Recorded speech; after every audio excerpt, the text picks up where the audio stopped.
Welcome back to the 5% Club. I'm Shayla King, a former C-suite executive turned business and life coach.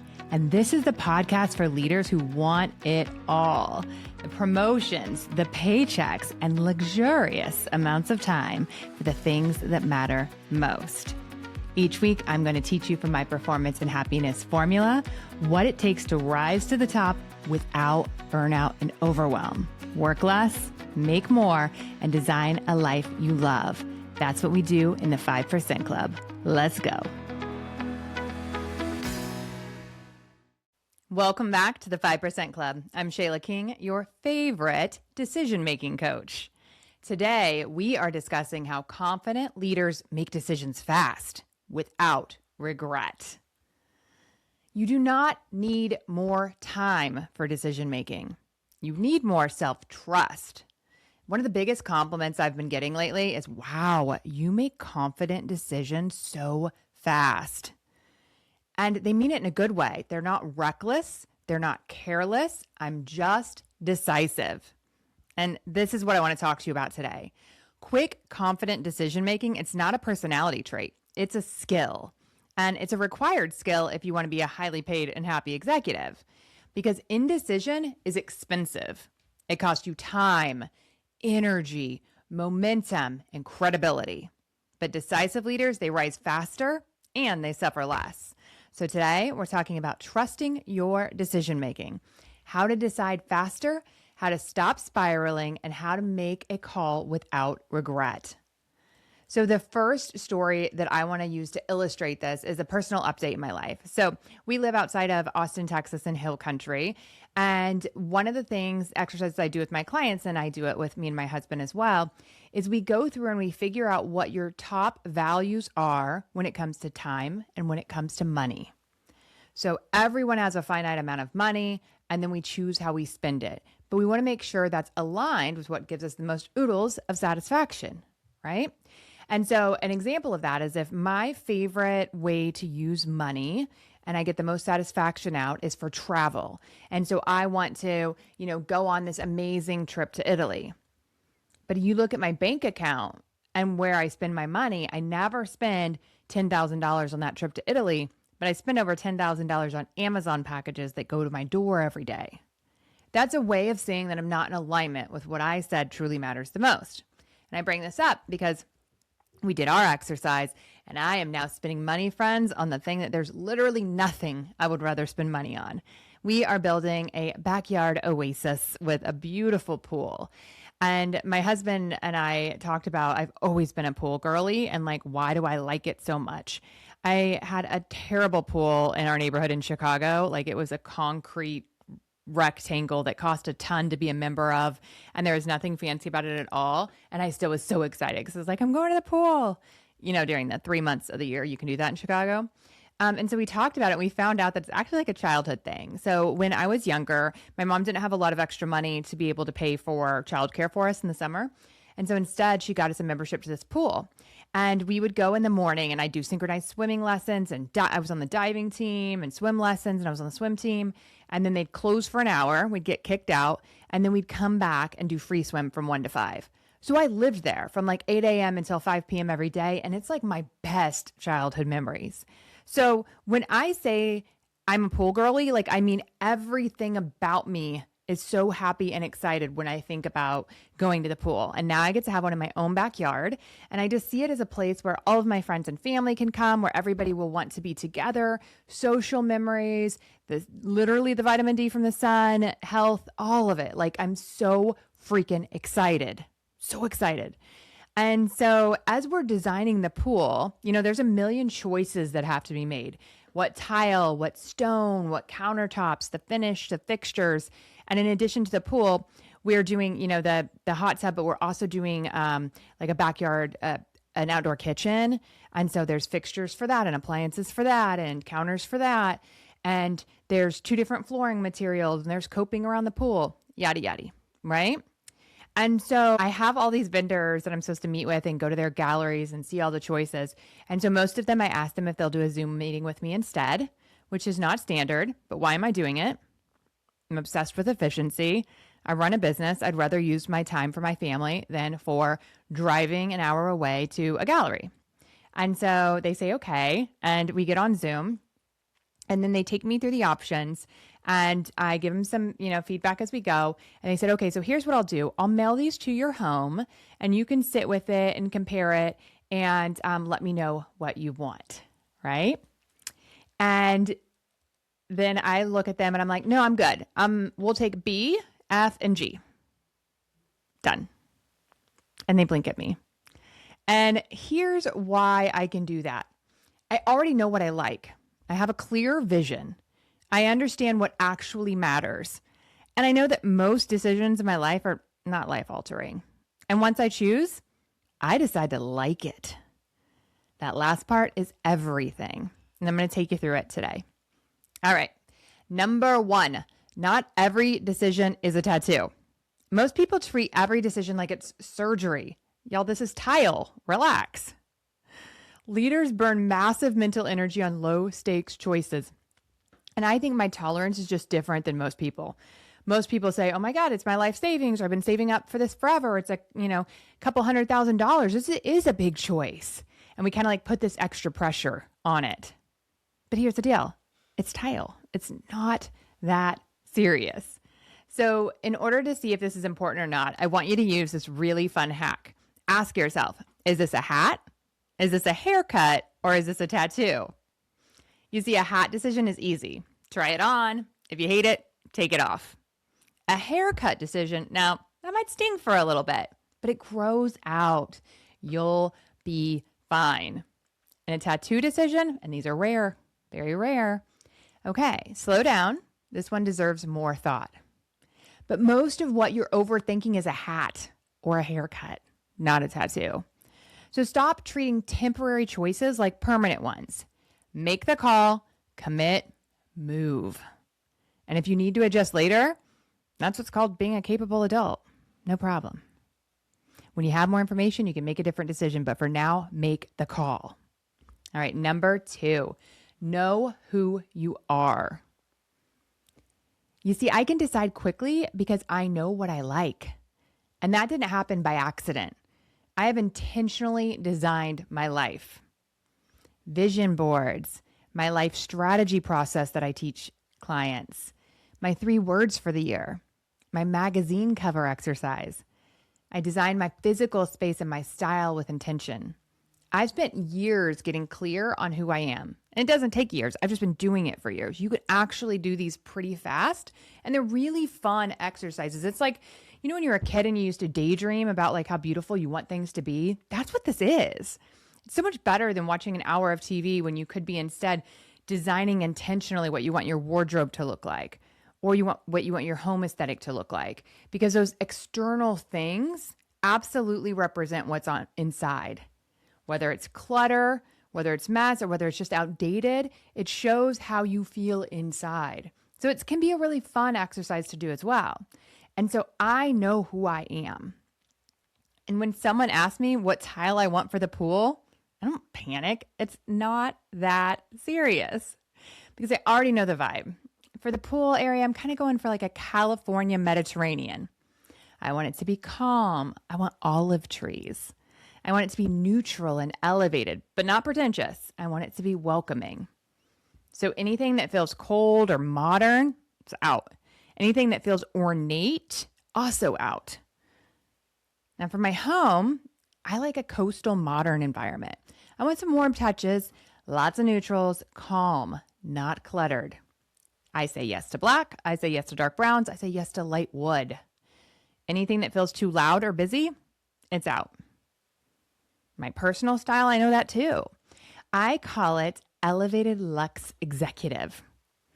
I know my colors. I know my shapes or silhouettes. And then I have my alter ego. She's like Parisian power androgyny. So fun, right? She plays with fashion. And that's what I like to do on the weekends because I know who I am and I don't need 47 opinions from other people.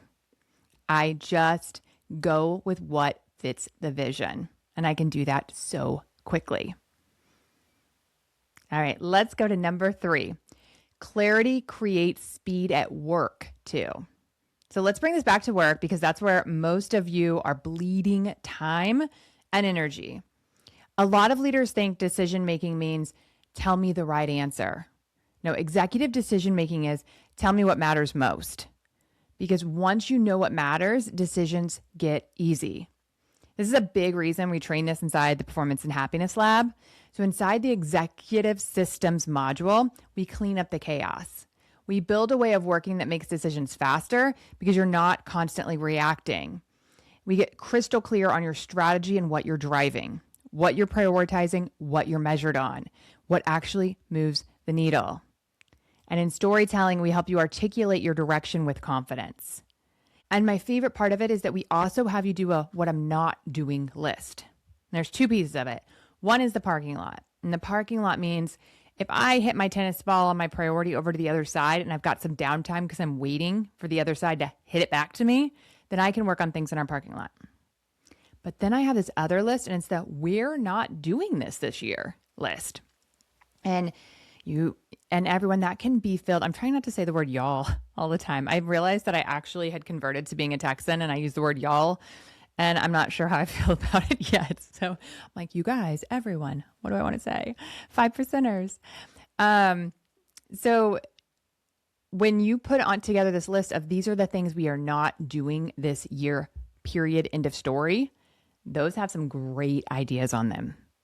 I used to never be able to fully take hands off and say, I'm not going to touch something because I always wanted to work on these good ideas, but you'll never have as much capacity as every good idea that you have. So what this does for you is it says, here's our strategy and our priorities. This is what we're focused on. Here's our parking lot list that if we get some capacity in between our focus on our priorities, and literally it's only if you hit the ball over and you're waiting, then we'll work on the parking lot. And then we've got our no list. And we are not touching these things. We're not even going to spend time brainstorming if we could do them in the future. We are not thinking about these things this year because that, my friends, gives you that discernment, that focus, and that essentialism that you need to be successful. And so once we know what is important and we know what we're not even going to think about, it clears up so much. And so this decision making at work is easier because you know, oh, that's not on our radar this year. We're not going to think about it. Make sense? Yeah, it's not even part of it. The other decision that I love asking yourself when you're thinking about a decision, what other information do I need to make this decision? Write it out, grab it, and decide. Because what happens so much is that we just feel like it's not enough yet, and we get into that analysis paralysis and we think we need more. But just logically slow yourself down and say, what other information is critical for this decision? You probably already have it, or it might just be one more little thing. But when you don't ask that, you just like feel a little off, like, I don't know if I'm ready to make this call. And so you keep pulling for more information to try to make you feel more confident. Not because the decision actually requires it. So that's a really powerful question to ask yourself up front, rather than just grasping for more data and more information and having more time for these calls. Because remember, top executives make decisions quickly. So a sneaky benefit of it is when you get clear on what you want at work, you also get clear on what you're not working on. And that alone removes 80% of decision fatigue. Because you're not debating every request. Oh, that's not in scope for us. We're not working on that this year. You've already decided what game you're playing. All right, number 4, decide to like it. God, this one is powerful. I can't even tell you how powerful it is, and it's the part no one talks about. So remember, I picked B, F, and G for my pool. I do not second guess it for 3 weeks. I didn't scroll Pinterest comparing. I didn't ask for 5 more opinions. I decide this is going to look incredible. I decided that. I said it's going to look incredible. And then I let my brain work for me instead of going against me. So your brain will always find more evidence that you made a wrong choice or the right one. It works for whoever you feed.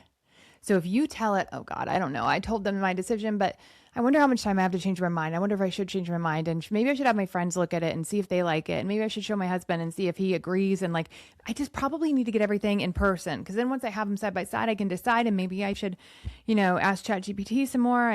And all your brain is going to do is go to the what ifs. Because now you've put it into the negative zone and it's going to help you prove that you were wrong. And so it's going to look for, you're going to say, well, what if it's wrong? And it will answer that question. It will find the evidence for you and it will make you flip out even more. No. I've decided I'm going to fucking love it. Oh, I don't think I can say that on my podcast. I'm going to decide I'm going to love it. I'm going to love it. It's going to all be put together and my whole vibe is going to be there and it's going to work. And could there be one element that I'm like, probably wouldn't choose that again? Yes, but who gives a shit? I'm done. I moved forward. I got back to my business. I'm building this beautiful thing that's going to be gorgeous and I'm going to get all my memories out of it regardless of what tile choice I had. Does that make sense? I'm just moving forward. It's going to work because I'm going to like it. I've decided already. I'm going to like it. I heard this, I think it was Grant Cardone once who talked about how somebody was deciding to relocate their family to another city. And they're like, how do I know if I'm going to like it? Because you're going to choose to. I'm moving my family to Miami. How do I know if I'm going to like it? Well, you're either going to decide you're going to like it or you're not. And if you decide to, then you're going to go make yourself like it. It really is that simple. So I'm going to love my pool, y'all. I can't wait for it to go up. I'm so excited. All right. Remember, it's whichever one you feed. So you're going to choose intentionally that you're going to like your decision. And of course, in business, if the data comes back and says it doesn't work, okay, great. We have new information. We make a new decision. It's not a big deal. Number 5, you are not stuck. You're avoiding a decision. This one might sting a little bit because if you're stuck, you're not stuck. You're deciding to avoid deciding.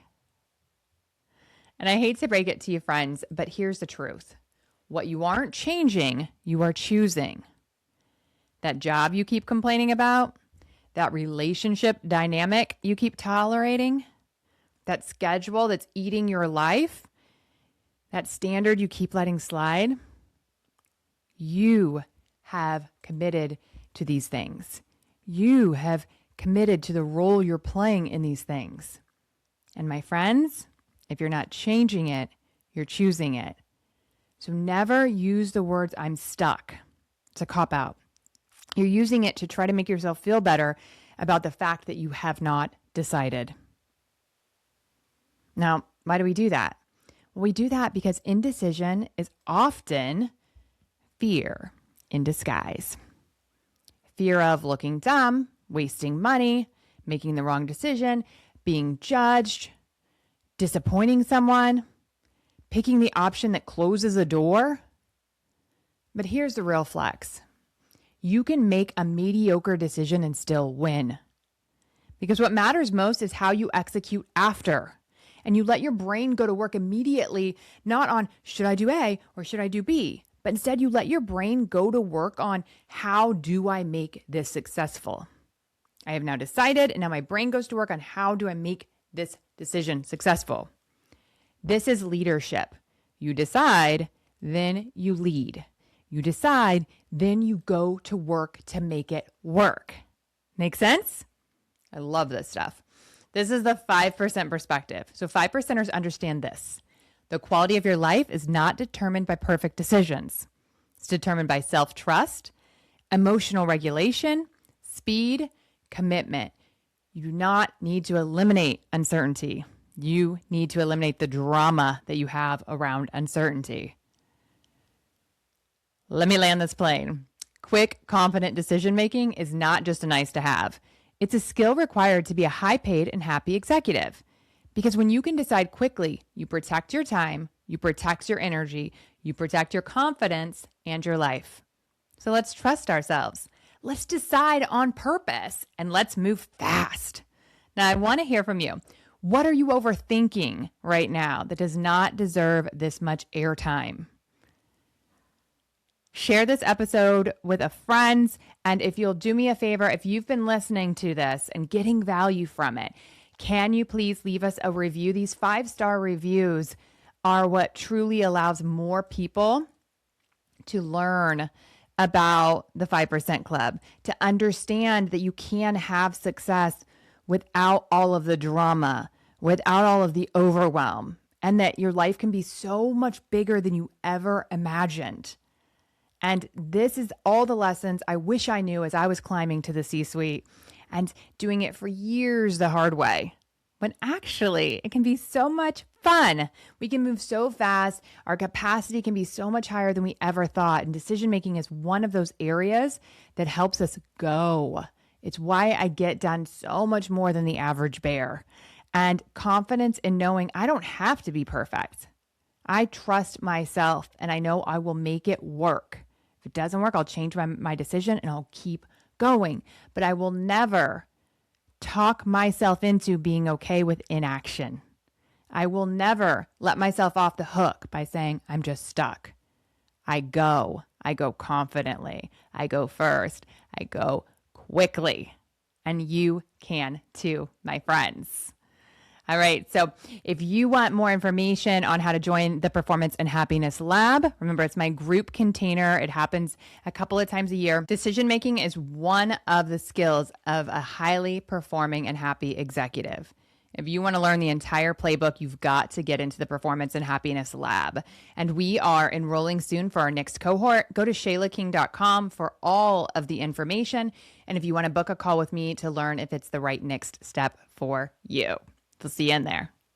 Hey friends, Shayla here, jumping in to let you know that the Performance and Happiness Lab is opening, and I'm absolutely positive that it can change your career and your life. As you know, my one-on-one coaching is a 5-figure investment and it's currently full, but the Performance and Happiness Lab is available for $5,000.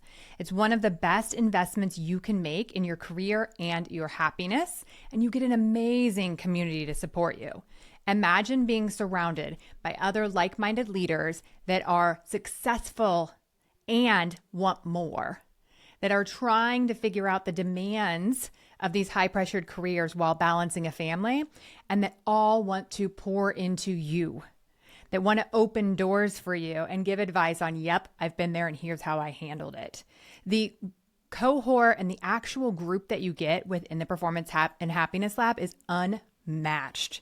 It's absolutely the best community to be in for corporate leaders. So I want to see you in there. Mark your calendars. It's gonna fill up fast. So make sure you're on my wait list at shaylaking.com, SHAYLAKING.com. You'll be the first to know and the first in line. Now, I know some of you are already ready. You can go ahead and send me a note and say I'm in. For all of my quick decision makers, a lot of my leaders that I work with are quick decision makers. But if you have questions, I want to answer them all. So you can DM me on LinkedIn. You can send me a reply on any of my emails, and let's get those questions answered now so that when it comes around, you know for sure if it's a yes or no for you. This class will change what 2026 looks like in your career and your happiness. So let's get you in there now and reach out with any questions that you have. Let's go. Thanks for joining me in the 5% Club today. If you're ready to make more, work less, and design a life you love, then go to shaylaking.com and join the waitlist. You'll be the first to know when there's openings to work with me in one-on-one coaching or the Performance and Happiness Lab, my group container where you will learn to be a high-performing, highly paid executive who loves your whole life. I'll see you there.